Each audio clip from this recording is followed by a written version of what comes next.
Hi there, I'm Dana Hemis. I also work at the New York Hall of Science, and I'm an exhibition content developer. So that means that I help to do research for new exhibits or ones that we're maybe refreshing. I do a lot of outreach with experts and also with our staff that hold brainstorms and then work on developing new exhibit experiences so our visitors can kind of test things out and see what works and what doesn't. Basically, I just get to be really curious all the time, and it's amazing. The thing that I most recently worked on is a project called the Happiness Experiment.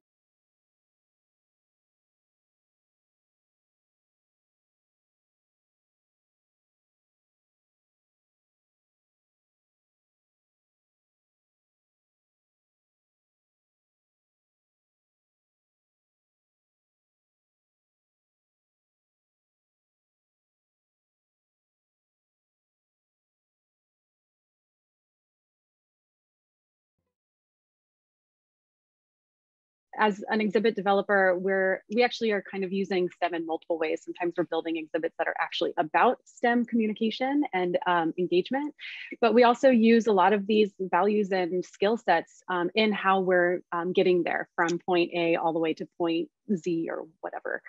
And I think one thing we try to do, which so far has like continued to end in the best possible result, is to bring in as many voices into that process as possible.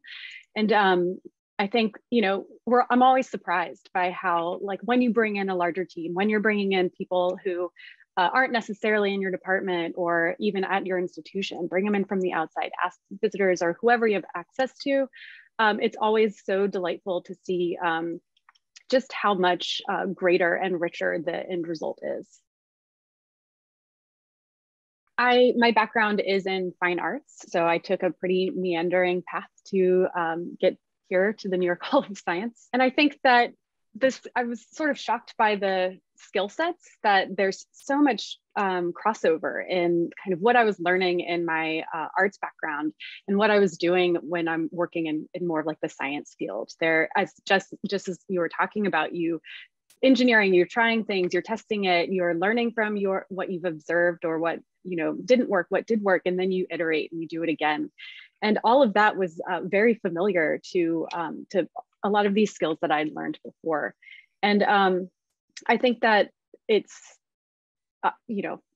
I don't really think that there is a difference. I think that actually the science process is a very creative one. And I think bringing in art into the conversation just helps to expand the reach of how many people you can kind of grab. Like, I'm always thinking about how can we extend STEM out to audiences that are larger than people who already know that they want to be scientists or engineers.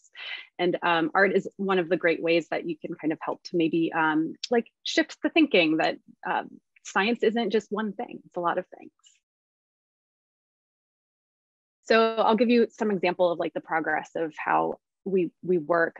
Usually I start in like development phase, so that's doing a lot of research. It's reading a lot of books, emailing with experts and going out to meet them, ideally talking to them, running brainstorms, which is I'm currently planning one for next week. So NYSCI people, keep an eye out for an invite.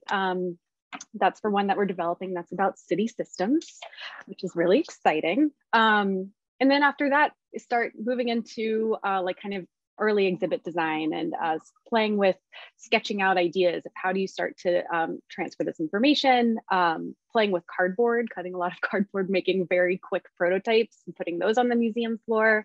I love working with visitors to see kind of what they do. It's always surprising. I'm always learning more about like, oh, so that's what you did with that thing that I just made. I wouldn't have guessed that.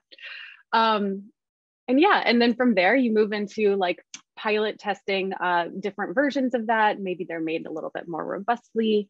We go through the design process. How do we make the aesthetics like help to figure out or help to advance like our goals? And then it goes into fabrication, and we're a small team, so there's usually some management work that I have to do. So that's maybe more of the boring stuff, keeping track of budgets and timelines and all of that admin work. And then it comes into being and it exists. And it's sort of amazing that it ever once was like this silly little terrible looking sketch in your notebook or whatever.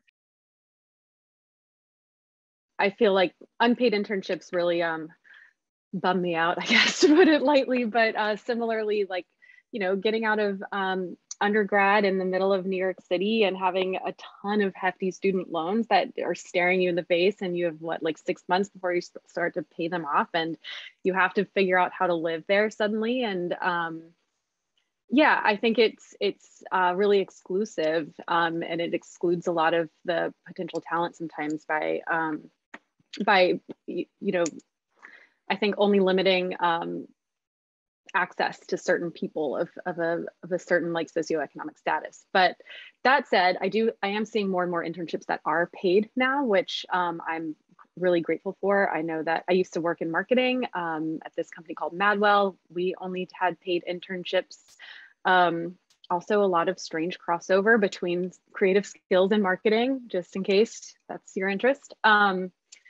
Yeah, and also at NYSCI, I know that we occasionally have some internships as well that are paid. I would also recommend looking on different listservs, like NYFA.org is a good organization that can help you find some opportunities. And also just always keep your eye out. When I was in grad school, we had this like exchange program where people would come from this school in New Zealand and they would come and stay with different professors. So it was all paid for. They didn't have to find room and board or anything. And they got to just sort of study and go see all of the New York museums and things like that.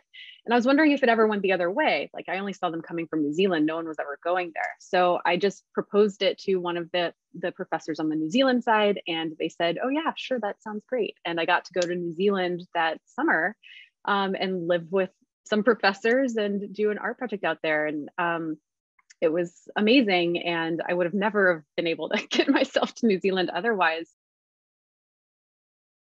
I would just recommend, speaking up if you see an opportunity, or if you want to do something, you can always ask. You never know what might happen.